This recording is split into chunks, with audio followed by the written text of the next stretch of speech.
Break-and-enters, violent break-and-enters, car thefts while people are still asleep in their homes. And here's a situation in Lindsay, 3 a.m. on a Monday. A man, 44-year-old, was sleeping in his bed when a 41-year-old man who was wanted by police breaks into his apartment. Some kind of scuffle ensues, and the intruder suffers life-threatening injuries, and both are facing charges. The man whose home was broken into and the intruder himself. And so people are trying to understand, what rights do they have to actually protect themselves? So for more on this, we're joined by former OPP Commissioner Chris Lewis. Thanks for joining us here live on CP24. And I'll ask you, I don't know if you are a parent or not. I'm a father of 2 boys. And I got to say, sometimes, maybe just being in this industry, I worry about someone breaking into my home. And what am I allowed to do? Well, it's a real interesting conversation, Phil, because there's been a couple of cases over the past few years that are somewhat similar in nature.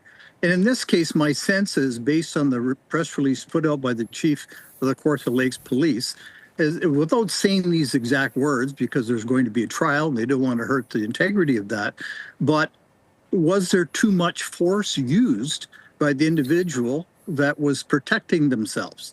For example, if just say a 10-year-old breaks into your home with a squirt gun, how far are you allowed to take that? If someone comes into your house with a knife and drops the knife, are you still allowed to shoot them and kill them?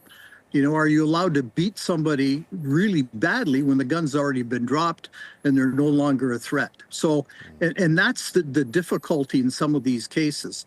You're allowed to use force that is reasonable to protect yourself or protect others. That doesn't mean shooting someone to death that walks into your house with a slingshot. There has to be a line there where it's excessive force used. And my sense is that's what they're claiming occurred here.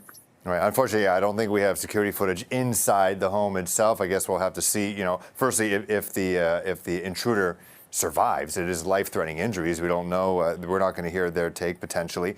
And so that's a lot of pressure to put on people to try to, in real time, and strangers in your home, you don't know if they're armed or not.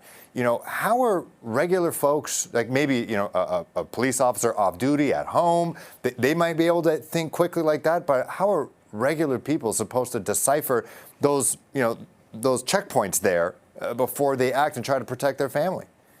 Well, for sure, and I get that. They're going to have to be able to explain later that the amount of force they used was justified to protect themselves. And once again, if people break in houses a lot, and that'd be a frightening thing for anyone to go through. But when you yell, hey, and they run out the door, are you allowed to keep shooting at them? That occurred with one store owner, that the individual was running away, chasing